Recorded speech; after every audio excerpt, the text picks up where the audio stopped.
भाग 9। जीवन में कुछ सार है। अमरकांत को इसका अनुभव हो रहा है। वह एक शब्द भी मुंह से ऐसा नहीं निकालना चाहता जिससे सुखदा को दुख हो, क्योंकि वह गर्भवती है। उसकी इच्छा के विरुद्ध वह छोटी से छोटी बात भी नहीं कहना चाहता। वह गर्भवती है। उसे अच्छी अच्छी किताबें पढ़कर सुनाई जाती हैं, रामायण, महाभारत और गीता से अब अमर को विशेष प्रेम है, क्योंकि सुखदा गर्भवती है। बालक के संस्कारों का सदैव ध्यान बना रहता है। सुखदा को प्रसन्न रखने की निरंतर चेष्टा की जाती है। उसे थिएटर, सिनेमा दिखाने में अब अमर को संकोच नहीं होता। कभी फूलों के गजरे आते हैं, कभी कोई मनोरंजन की वस्तु। सुबह शाम वह दुकान पर भी बैठता है। सभाओं की ओर उसकी रुचि नहीं है। वह पुत्र का पिता बनने जा रहा है। इसकी कल्पना से उसमें ऐसा उत्साह भर जाता है कि कभी कभी एकांत में नतमस्तक होकर कृष्ण के चित्र के सामने सिर झुका लेता है। सुखदा तप कर रही है। अमर अपने को नई जिम्मेदारियों के लिए तैयार कर रहा है। अब तक वह समतल भूमि पर था। बहुत संभलकर चलने की उतनी जरूरत न थी। अब वह ऊंचाई पर जा पहुंचा है। वहां बहुत संभलकर पांव रखना पड़ता है।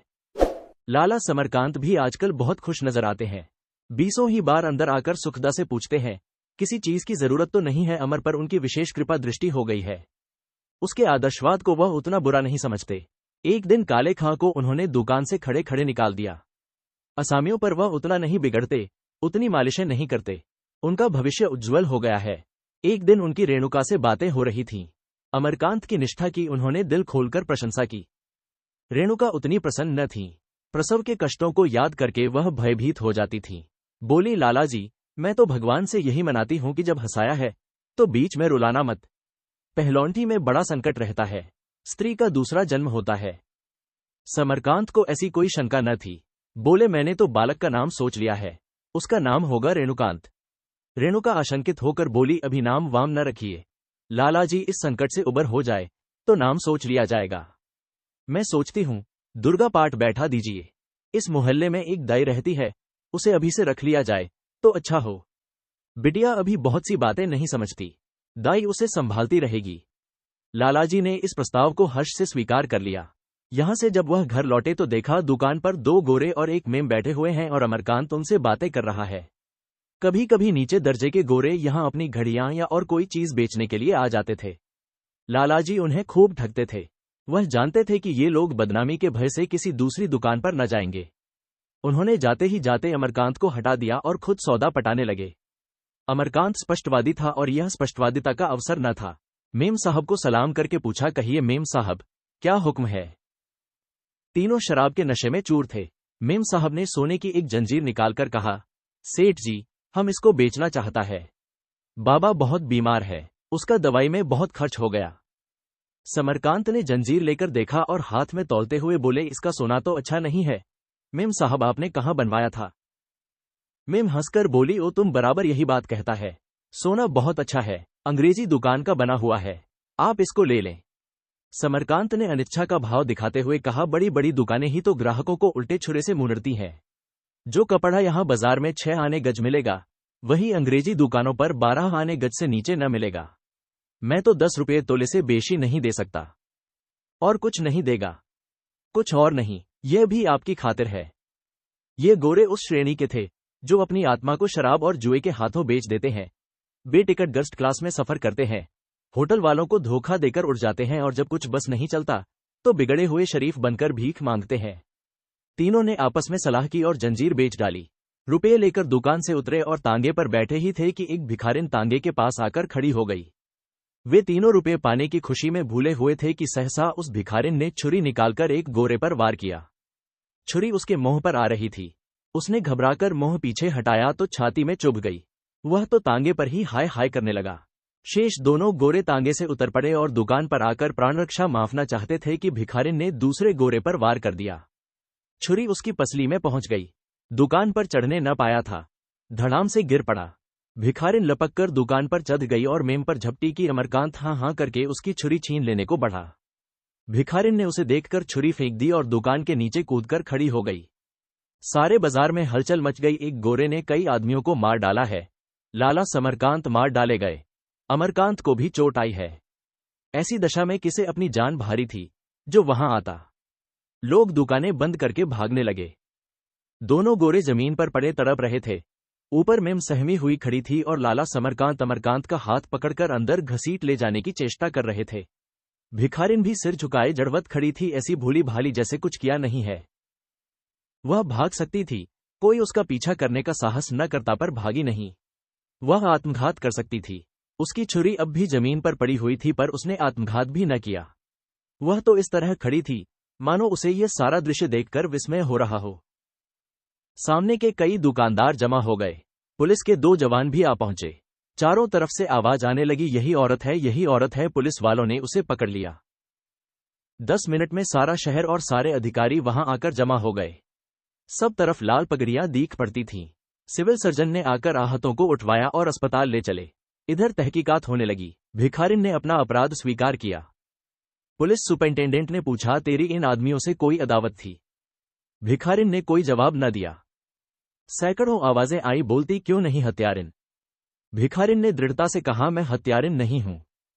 इन साहबों को तूने नहीं मारा? हां, मैंने मारा है। तो तू हत्यारिन कैसे नहीं है? मैं हत्यारिन नहीं हूं। आज से 6 महीने पहले ऐसे ही 3 आदमियों ने मेरी आबरू बिगाड़ी थी। मैं फिर घर नहीं गई, किसी को अपना मोह नहीं दिखाया। मुझे होश नहीं कि मैं कहां कहां फिरी, कैसे रही, क्या क्या किया। इस वक्त भी मुझे होश तब आया जब मैं इन दोनों गोरों को घायल कर चुकी थी। तब मुझे मालूम हुआ कि मैंने क्या किया। मैं बहुत गरीब हूं। मैं नहीं कह सकती मुझे छुरी किसने दी, कहां से मिली और मुझमें इतनी हिम्मत कहां से आई। मैं यह इसलिए नहीं कह रही हूं कि मैं फांसी से डरती हूं। मैं तो भगवान से मनाती हूं कि जितनी जल्द हो सके मुझे संसार से उठा लो। जब आबरू लुट गई तो जीकर क्या करूंगी। इस कथन ने जनता की मनोवृत्ति बदल दी। पुलिस ने जिन जिन लोगों के बयान लिए, सबने यही कहा, यह पगली है। इधर उधर मारी मारी फिरती थी। खाने को दिया जाता था तो कुत्तों के आगे डाल देती थी। पैसे दिए जाते थे तो फेंक देती थी। एक तांगे वाले ने कहा, यह बीच सड़क पर बैठी हुई थी।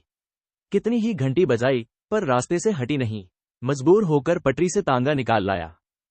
एक पान वाले ने कहा, एक दिन मेरी दुकान पर आकर खड़ी हो गई।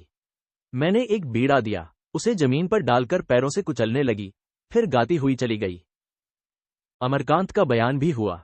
लालाजी तो चाहते थे कि वह इस झंझट में न पड़े, पर अमरकांत ऐसा उत्तेजित हो रहा था कि उन्हें दोबारा कुछ कहने का हौसला न हुआ। अमर ने सारा वृतांत कह सुनाया। रंग को चोखा करने के लिए 2-4 बातें अपनी तरफ से जोड़ दी। पुलिस के अफसर ने पूछा, तुम कह सकते हो ये औरत पागल है? अमरकांत बोला, जी हां, बिल्कुल पागल। 20 ही बार उसे अकेले हंसते या रोते देखा है। कोई कुछ पूछता तो भाग जाती थी। ये सब झूठ था। उस दिन के बाद आज यह औरत यहां पहली बार उसे नजर आई थी। संभव है उसने कभी इधर उधर भी देखा हो, पर वह उसे पहचान न सका था। जब पुलिस पगली को लेकर चली तो 2000 आदमी थाने तक उसके साथ गए। अब वह जनता की दृष्टि में साधारण स्त्री न थी, देवी के पद पर पहुंच गई थी। किसी दैवी शक्ति के बगैर उसमें इतना साहस कहां से आ जाता। रात भर शहर के अन्य भागों में आकर लोग घटनास्थल का मुआयना करते रहे। 2-1 आदमी उस कांड की व्याख्या करने में हार्दिक आनंद प्राप्त कर रहे थे। यो आकर तांगे के पास खड़ी हो गई, यो छुरी निकाली, यो झपटी, यो दोनों दुकान पर चढ़े, यो दूसरे गोरे पर टूटी। भैया अमरकांत सामने न जाए तो मेम का काम भी तमाम कर देती। उस समय उसकी आंखों से लाल अंगारे निकल रहे थे। मुख पर ऐसा तेज था मानो दीपक हो। अमरकांत अंदर गया तो देखा नैना भावज का हाथ पकड़े सहमी खड़ी है और सुखदा राजसी कोरोना से आंदोलित सजल नेत्र चारपाई पर बैठी हुई है। अमर को देखते ही वह खड़ी हो गई और बोली, यह वही औरत थी न? हाँ, वही तो मालूम होती है। तो अब यह फांसी पा जाएगी। शायद बच जाए, पर आशा कम है। अगर इसको फांसी हो गई तो मैं समझूंगी संसार से न्याय उठ गया। उसने कोई अपराध नहीं किया। जिन दुष्टों ने उस पर ऐसा अत्याचार किया उन्हें यही दंड मिलना चाहिए था। मैं अगर न्याय के पद पर होती तो उसे बेदाग छोड़ देती। ऐसी देवी की तो प्रतिमा बनाकर पूजना चाहिए। उसने अपनी सारी बहनों का मुख उज्ज्वल कर दिया। अमरकांत ने कहा, लेकिन ये तो कोई न्याय नहीं कि काम कोई करे सजा कोई पाए। सुखदा ने उग्र भाव से कहा, वे सब एक हैं। जिस जाति में ऐसे दुष्ट हों उस जाति का पतन हो गया है। समाज में एक आदमी कोई बुराई करता है तो सारा समाज बदनाम हो जाता है और उसका दंड सारे समाज को मिलना चाहिए। एक गोरी औरत को सरहद का कोई आदमी उठा ले गया था। सरकार ने उसका बदला लेने के लिए सरहद पर चढ़ाई करने की तैयारी कर दी थी। अपराधी कौन है इसे पूछा भी नहीं। उसकी निगाह में सारा सूबा अपराधी था। इस भिखारिन का कोई रक्षक न था। उसने अपनी आबरू का बदला खुद लिया। तुम जाकर वकीलों से सलाह लो, फांसी न होने पाए चाहे कितने ही रुपए खर्च हो जाएं। मैं तो कहती हूं, वकीलों को इस मुकदमे की पैरवी मूर्ति करनी चाहिए। ऐसे मुमामले में भी कोई वकील मेहनताना मांगे तो मैं समझूंगी वह मनुष्य नहीं। तुम अपनी सभा में आज जलसा करके चंदा लेना शुरू कर दो। मैं इस दशा में भी इसी शहर से हजारों रुपए जमा कर सकती हूं। ऐसी कौन नारी है जो उसके लिए ना ही कर दे। अमरकांत ने उसे शांत करने के इरादे से कहा, जो कुछ तुम चाहती हो वह सब होगा। नतीजा कुछ भी हो पर हम अपनी तरफ से कोई बात उठा न रखेंगे। मैं जरा प्रो शांति कुमार के पास जाता हूं, तुम जाकर आराम से लेटो। मैं भी अम्मा के पास जाऊंगी, तुम मुझे उधर छोड़कर चले जाना। अमर ने आग्रहपूर्वक कहा, तुम चलकर शांति से लेटो, मैं अम्मा से मिलता चला जाऊंगा। सुखदा ने चिढ़कर कहा, ऐसी दशा में जो शांति से लेटे वह मृतक है। इस देवी के लिए तो मुझे प्राण भी देने पड़े तो खुशी से दूं। अम्मा से मैं जो कहूंगी वह तुम नहीं कह सकते। नारी के लिए नारी के हृदय में जो तड़प होगी वह पुरुषों के हृदय में नहीं हो सकती। मैं अम्मा से इस मुकदमे के लिए 5,000 से कम न लूंगी। मुझे उनका धन न चाहिए। चंदा मिले तो वाह वाह, नहीं तो उन्हें खुद निकल आना चाहिए। तांगा बुलवा लो। अमरकांत को आज ज्ञात हुआ, विलासिनी के हृदय में कितनी वेदना, कितना स्वजाति प्रेम, कितना उत्सग है। तांगा आया और दोनों रेणुका देवी से मिलने चले।